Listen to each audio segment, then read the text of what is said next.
स्वतः ज्या फील्डमधला माणूस आहे तो म्हणतो की माझ्या फील्डला सोडून दुसऱ्याच्या फील्डमधल्या अमुक इतकी चांगली फील्ड्स आहेत त्यामधल्या लोकांना ग्लॅमर मिळायला हवा आणि स्टारझम मिळायला हवं, तर मला असं वाटतं की हे फार मोठं मन लागतं, यांच्यासाठी जोरदार टाळ्या झाला पाहिजे. नंदू माधव, तू जे म्हणतोयस आणि तू जे करतोयस ते अतिशय योग्य आहे. आता हे वाक्य आम्हाला तेलुगूमधनं म्हणून दाखव बघू. ఇప్పుడు అత్త నువ్వు తూ ఏం చేస్తున్నారు जे काय करतोस ते అదే ते करेक्ट. पश्चिम महाराष्ट्र वर्सेस मराठवाडा असं काय व्हायचं का नाही वाद?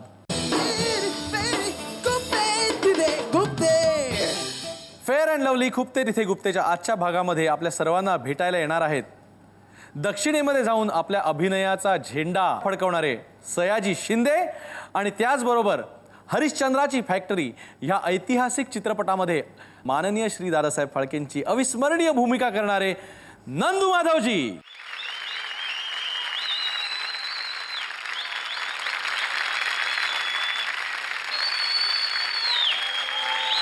आणि नंदूजी, आपण दोघं जण मिळून स्वागत करूया तुमच्या लाडक्या मित्राचं सयाजी शिंदेंचं.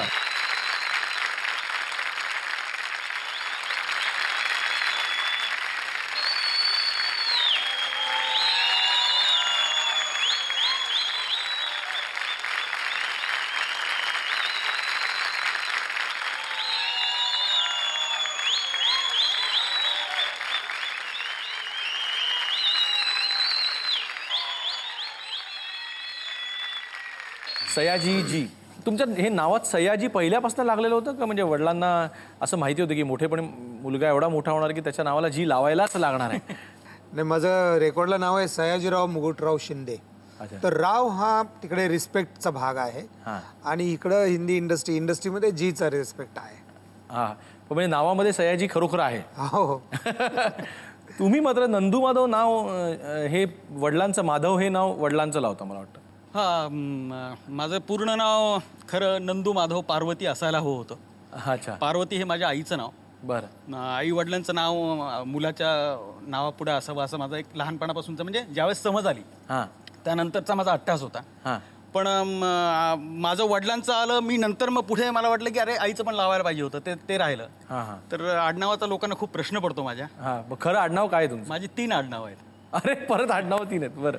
कांबळे, हां. कुलकर्णी आणि कोळसे पाटील. तर आता ह्या महाराष्ट्रामध्ये कुठल्या आडनावानं जगावं ते काय अजून निश्चित होत नाही, म्हणून सध्या पुरतं नंदू नंदू माधव आहे. सयाजी, अभिनेता बनायचं हे लहानपणी ठरवलेलं होतं का काही वेगळं स्वप्न होतं? पोट कसं भरायचं एवढंच प्रश्न होता तेव्हा. काय बनायचं असं काय ठरवलं नव्हतं. नोकरी लागायची.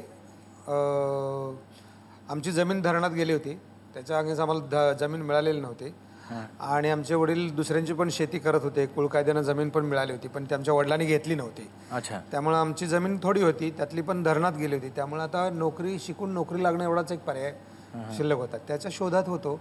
कधीतरी नाटकाची आवड सुरू झाली आणि माहीत नव्हतं नट होणार की नाही, पण नोकरी करणं हे अगदी मी आत्ता 1998 साली वगैरे नोकरी सोडली. तुमच्यावरती तुमच्या वडिलांचा खूप प्रभाव आहे असं म्हणतात.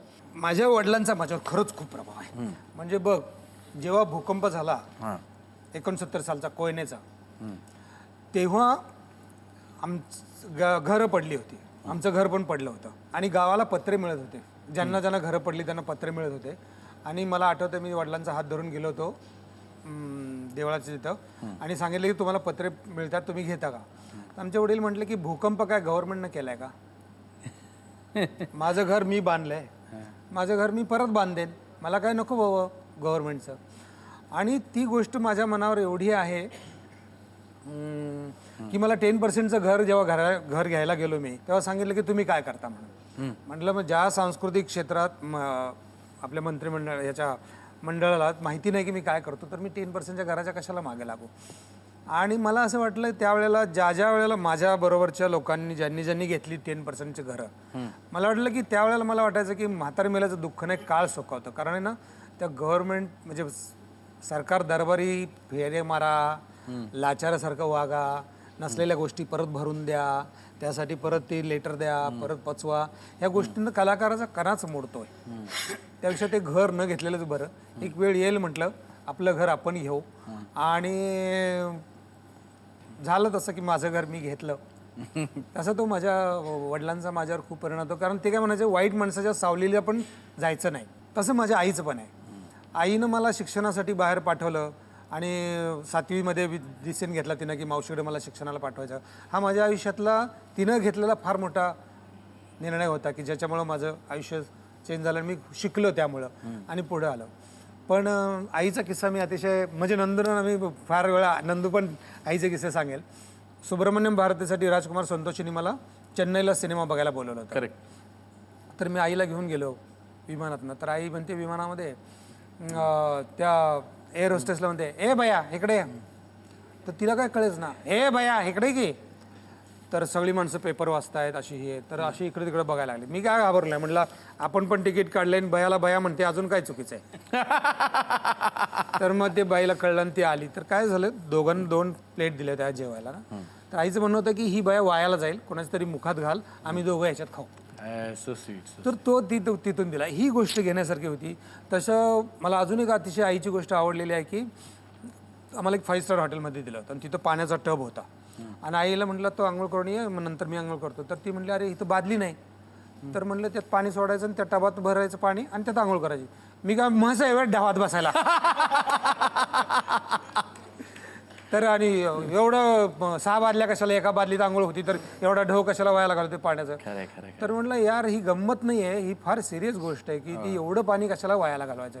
ही 5 स्टार हॉटेलमध्ये माझ्या आईनं बादली आणायला लावली आणि तो मगानं आंघोळ तिथं केली. अशा बऱ्याच गोष्टी आहेत आईच्या की ती सहजपणे बोलते. म्हणजे सहज आता परवा मकरंद अनासपुरच्या घरी गेलो होतो. तर आईला म्हटलं घ्या हो तुम्ही घ्या हो. तर ती काय म्हटली, अहो अन्न दुसऱ्याचं आहे पण पोट दुसऱ्याचं आहे का, कशाला एवढं खा. तर अन्नाच्या बाबतीत, पाण्याच्या बाबतीत असे फर्स्ट क्लास यार, कमाल आहे कमाल आहे. नंदू माधवजी, तुमचं मुंबईत येणं कधी झालं? माझं 85च्या आसपास मुंबईत आलो होतो. म्हणजे सुरुवातीला एक चाच पडत होतो की मुंबईत करिअर करायचं आहे, येऊन जायचं आहे. तर त्यावेळेस येऊन जाऊन होतं, म्हणजे नक्की थांबायचं आहे का, आपल्यात ते टॅलेंट्स आहेत का, किंवा आपल्याला ते जमणार आहे का, असा अंदाज घेण्यासाठी त्या चक्रा चालू होत्या 85च्या आसपासच्या. आणि त्या दरम्यानच मग मुंबईत आल्यानंतर एक कळलं होतं की त्या काळामध्ये जी नाटकाची पद्धत होती, जी परफॉर्मन्सेस स्टेजवर सादर होत होते, म्हणजे अगदीच कमर्शियलला म्हटलं तर वस्त्रहरण होतं, टुरटूर होतं. जे मुक्त नाट्यातली आपण म्हणतो की तशा पद्धतीतली जी नाटकं व्यावसायिकला सक्सेसफुल ठरली होती. तर आता व्यवसाय आणि समांतर असे दोन्ही ॲट ए टाइम चाललेल्या होत्या. करेक्ट. तर समांतर तर आम्ही जोडलेलो होतो सगळेजण त्या याच्याशी, मुख्य त्या धारेशी. पण मुख्य धारेत येण्यासाठी आपला उदरनिर्वाह चालण्यासाठी आपल्याला कमर्शियल नाटक पण आलं पाहिजे. तर ते कुठलं आहे. तर या प्रकारची नाटकं असल्यामुळं एक विश्वास होता की या पद्धतीचे ऍक्टिंग, या पद्धतीचं थिएटर आपण गावी केलेलं आहे, तर इथे आपल्याला फार अडचण होणार नाही. तर आपण त्या सामावून आपल्याला घेतील असा एक त्या काळातला तो अंदाज होता. तुम्ही ज्यावेळेला पहिल्यांदा एकत्र आला तर पश्चिम महाराष्ट्र वर्सेस मराठवाडा असं काय व्हायचं का नाही वाद? वैचारिकदृष्ट्या आम्ही जरा बरे आहोत. टोळ्यांचं राज्य येऊ नये, टोळ्यांनी जगू नये याच्यावर आमचा विश्वास आहे. त्यामुळे आम्ही माणूस म्हणून एकमेकाकडे बघितलं. मला कधी याची स्टोरी माहीत नव्हती, याचं आडनाव माहीत नव्हतं, मला कधी विचारायची गरज पडली नव्हती. आमच्या कुठल्याही मित्रांमध्ये मी त्याला विचारत नाही तू कुठल्या जातीचा आहेस, कुठून आलायस आणि काय करतो. तो माणूस आवडला, काम चांगलं करतो, मैत्री झाली, दॅट्स इट. नाही, पण तुमच्या भाषेत देखील अजून सातारी लहेजा थोडासा आहेच, नाही म्हणलं तरी. नाही, तो माझा जगण्याचाच भाग आहे ना. आणि तो मी मी नट म्हणून पण त्या गोष्टीकडे नीटपणानं बघतो आणि ती इंटरेस्टिंग आहे ना. ते म्हणजे सातारकरांना जर कोणी विचारलं की बाबा इथून एस टी स्टँड कुठे, जा ना समोर दिसतंय ना, अजून काय विचारतो परत, इतक्या प्रेमानच सांगतात ते. नंदू माधवजी, गावाकडे काम करताना मुली मिळणं फार अवघड असतं म्हणे, आणि मग तुम्ही कसं काय मॅनेज करायचं त्यावेळेला? आम्हाला आधी तिच्या भावाची दोस्ती करावं लागायची. दुर्दैव होतं की अरे बाबा तुझ्या बहिणीला सांगशील का, म्हणजे आपला भावाचाच मित्र आहे म्हणजे हा योग्य आहे. किंवा तिच्या आईची ओळख काढून किंवा वडिलांची ओळख काढून अगदी, म्हणजे आम्ही नंतर तर असं झालं होतं आम्हाला की आम्ही आमचं लॉ कॉलेज होतं ना, तर लॉ कॉलेज सकाळी आमचं 7 ते 10 होतं आणि त्याच कॉलेजमध्ये 10 नंतर महिला कॉलेज चालायचं. त्यामुळे आमची उपस्थिती महिला कॉलेजला असायची. आणि आमचा उद्योग काय, तिला विचारूया हिला विचारूया, ती बघ ती सेम दिसते आपल्या कॅरेक्टरसारखी, डिसोजाची पाहिजे होती ना, तर ते केस पण तिने कापलेले. म्हणजे कारण की केस कापणार का, परत ती तशी वागणार का, तसे कपडे घालणार का, हे मुद्दे असायचे ना. की नुसती डिसोजा एक कॅरेक्टर आहे, तर सर्वसामान्य कुठली मुलगी मी नाही बाबा केस कापणार किंवा मी तसे पॅन्ट आणि हे घालून नाही मी स्टेजवर येणार, अशा सुद्धा हे अडचणी यायच्या. असे खूप किस्से आमचे घडले आहेत. आणि आता आम्हाला जाणून घ्यायचंय की तुम्हा दोघांना काय काय खुपतं. सयाजीपासून सुरुवात करूया आपण. मला मंदिरं आणि पुजारी ही अतिशय खटकणारी गोष्ट आहे. म्हणजे मी जेजुरीला गेलो होतो खंडोबाला, तर तिथं 700 पायऱ्या असतील तर 700 भिकारी बसलेले असतात आणि पुजारी हा सगळ्यात मोठा भिकारी तिथला. म्हणजे तो पुजारी आणि ट्रस्टी ह्यांची भांडणं तिथं. पुजाऱ्यांचं म्हणणं की ट्रस्टीच्या ह्याच्यात टाकू नका, ट्रस्टींचं म्हणणं पुजाऱ्याच्यात हे टाकू नका, घोड्याला अशी दक्षिणा टाकू नका, ती इकडं टाका. आणि त्यांची भांडणं आहेत आणि ती जाहीर भांडणं असतात. तर मी तिथं माझ्या नावानेशी लिहिलं होतं की इथल्या पुजाऱ्यांना चौकात आणून हंटरने मारा. बापरे. नाव पत्ता वगैरे दिला होता. आणि हे सगळं बघायला मिळतं. म्हणजे आता समजा तिरुपतीला गेला तुम्ही, तर तिरुपतीला तुम्हाला भिकारी दिसत नाहीत, पण पुजारी ज्या पद्धतीने पैसे मागण्यासाठी किंवा पद्धतीने विविध प्रयत्न करतात, हे इतकी भयानक खटकणारी गोष्ट आहे मला. नंदू माधवजी, तुम्हाला आजवरच्या आयुष्यात खुपलेल्या गोष्टी? या देशामध्ये नटांना, स्टारला जे पैसे, जे किंमत, जे वलय, जी प्रसिद्धी मिळते ती अवाजवी अशी आहे. त्याच्यापेक्षा या समाजामध्ये जे शास्त्रज्ञ म्हणून काम करणारे लोक आहेत. तुम्ही जर आज कोकणामध्ये गेलात तर कोकणामध्ये हिम्मतराव बावस्कर नावाचे गृहस्थ आहे, तुम्हाला माहित असतील. विंचू आणि सापावर जगात कुठे औषध नाही, त्यांनी शोधून काढलं. गेली 20 वर्ष 30 वर्ष तिकडे काम करतात. लाखो लोकांचे, हजारो लोकांचे जीव वाचवणारा हा माणूस, तो स्टार आहे या समाजातला. पोपटराव पवार, तुम्ही जाऊन बघा. पोपटराव पवारांनी गावाच्या गावं छोटी छोटी, म्हणजे जे गांधीजीने त्यावेळेस सांगितलेलं होतं की आपलं स्वयंखेडं करता येईल, ते काम तो माणूस तिथे बसल्या बसल्या करतोय, सरपंच म्हणून काम करतोय. तुम्ही देवदासींमध्ये काम करणारे भीमराव गुंथी, आज तुम्ही तिकडे गेलात कर्नाटकाच्या बाउंड्रीवर, तर त्यांनी देवदासींच्या कित्येक मुली या समाजामध्ये आणल्या, त्यांना शिक्षण दिली, आणि त्यातनं वाचवताय. खरंय खरंय. तुम्ही सुरेश खोपडे बघा, आज एका पोस्टवरचा माणूस आहे, पण त्यांनी भिवंडी पॅटर्न जर माहित असेल तर भिवंडीमध्ये दंगली रोखण्यासाठी जगामध्ये यांना बोलवण्यात येत आहे. करेक्ट. म्हणजे माणसातला दुरावा जो होतोय हा माणूस एकत्र करायला निघालाय. ही माणसं मला या देशातली स्टार वाटतात. यांना ते वलय, यांना तो प्रसिद्धी, यांना लोकांनी ह्यांच्या मागे सातत्यानं जाणं गरजेचं आहे. जे की आज एक स्वतः ज्या फील्डमधला माणूस आहे तो म्हणतो की माझ्या फील्डला सोडून दुसऱ्याच्या फील्डमधल्या अमुक इतकी चांगली फील्ड्स आहेत, त्यामधल्या लोकांना ग्लॅमर मिळायला हवं आणि स्टारझम मिळायला हवं. तर मला असं वाटतं की हे फार मोठं मन लागतं, यांच्यासाठी जोरदार टाळ्या झाला पाहिजे. हरिश्चंद्राची फॅक्टरी जरी ऑस्करपर्यंत गेली तरी देखील नंदू माधवला विशेष पुरस्कार मिळाले नाहीत त्यासाठी. आता हा प्रत्येक त्या परीक्षकांचा जजेसचा निर्णय असतो. आपण असं म्हणताय ना, हे अजिबात खुपलं नाही. पण नाही, असं कसं खुपून चालणार? म्हणजे माझी फिल्म तुम्हाला आवडलीच पाहिजे, तुम्ही मला बक्षीस द्याच. मला काम करायचं होतं. मी गेवराईतनं निघालो होतो शिदोरी घेऊन, आणि माझ्या स्वप्नात तरी होतं का, माझ्या मित्रांनी परवा सांगितलं, अरे तुला लक्षात येतंय का, तुझ्या स्वप्नात होतं का की दादासाहेब फाळकेंचा तू रोल करणार आहेस? खरंच नाही. म्हणजे ज्यावेळेस आपण गावातनं निघालो असतो, काही माहित नसतं काय आपण तिथल्या आपल्या पदरात पडणारे, आपण काय करणार आहोत. पण सातत्यानं तुम्ही चांगल्या भूमिका, चांगल्या पद्धतीचा विचार, चांगल्या पद्धतीची नाटकं, चांगल्या पद्धतीच्या लोकांच्या सभा संमेलनं जर अटेंड केलं तर मला वाटतं ते खरं करिअर आहे. बाकी मला काही करिअर मोठं वाटतं. पण नटाचं नाव या ज्या पद्धतीने यायला पाहिजे ते येत नसतं, तेव्हा नटाने शांत राहणं एवढंच गरजेचं असतं. कारण तिथंही परत जातीवाद असतो, मीडियाचा जातीवाद असतो, चॅनलमध्ये आहेत जातीवादी चॅनल असतात, जातीवादी पेपर असतात, जातीवादी परीक्षक असतात, गावानं बघितलं जातं. हे बघताना तेव्हा आपल्याला वाटतं की आपण याच्यापासून बाजूला राहून माणूस म्हणून स्वतःकडे बघून त्यातून आपण बाजूला निघणं एवढंच गरजेचं असावं असं मला वाटतं. हा जातीयवादचा मुद्दा जरा बाजूला ठेवूया, तरी देखील आत्ता एक रिसेंटली अवॉर्ड मिळाला ज्याच्यामध्ये तुम्हाला आणि सिद्धार्थ जाधवला हुप्पा हय्यासाठी शेअर केलं तुम्ही अवॉर्ड. तर हे खुपलं नाही का? नाही, उलट मी धन्यवाद देईन. पहिलं का होईना अवॉर्ड मिळालं ते. असं कसं? उलट मला ते खुपेल कसं? अरे मिळालं बाबा, यांनी ह्या परीक्षकांना सेन्सिबल वाटले, त्यांना माझी ऍक्टिंग का काय का कशामुळे आवडली. पण त्या परीक्षकांना मी खरं धन्यवाद देईन की त्यांना वाटलं की यांनी शेअर करावं यांना दोघांना. सयाजी, मग ह्या गोष्टीबद्दल बोलताना की तुमच्या सुद्धा ॲक्टिंगची दखल मराठी फिल्म इंडस्ट्रीपेक्षा जास्त साऊथनी घेतली असं तुम्हाला वाटत नाही? हे खूपच नाही का कुठेतरी? स्ट्रगल करायच्या बाबतीत मी नेहमीच असं माझं म्हणणं आहे की जाऊन काम मागायचं नाही, तुम्ही प्रूव्ह करा, एक दिवस तुम्हाला लोक बोलवतील. आणि तशी बोलवतात लोक, त्यामुळं त्यांनी बोलवावं, त्यांनी द्यावं असं. जगात खूप लोक चांगले आहेत, एवढी गोष्टीवर माझा पूर्ण विश्वास आहे. त्यामुळे जे कोणी असे वशिले किंवा ज्यांच्या जवळ लोणी घेऊन जावं लागतं वगैरे अशी काही गरज ठेवायचं नाही. जगात चांगले लोक खूप आहेत. आपण चांगलं होण्यासाठी प्रयत्न करावा हे महत्त्वाचं आहे त्यातलं. नाही, पण तुम्ही स्वतः निर्माता बनलात ना, मराठी चित्रपटाचा निर्माता तुम्ही बनला. मग ह्याच्या पाठीमागे ही भूमिका होती का की जसे बनायला हवेत तसे चित्रपट बनत नाहीयेत? हे आपल्या वाट्याला जे चित्रपट येतात तेव्हा असं वाटतं की हे मी जरा कमिट केलं आहे आणि आता मला सोडता येत नाही, पण हे मला अजिबात पटत नाही आहे. तेव्हा आपण एक स्वीकारलंय म्हणून ते करतो.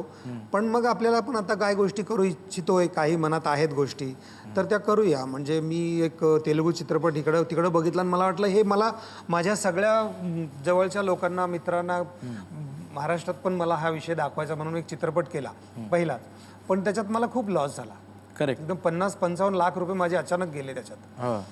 पण मग परत मी मकरंद, नागेश, सुरेश सुवर्णा, खाबी आम्ही एकत्र आलो. आम्ही परत 2 चित्रपट केले. त्यामुळे आता निर्माता म्हणून सांगताना सुद्धा आम्हाला नुसतं एंटरटेन व्हावं, लोक म्हणजे मनोरंजन व्हावं, पण काहीतरी त्याच्यातून अंजन पण असावं असा हेतू राहील आणि त्या दृष्टीने आम्ही प्रयत्न करणार.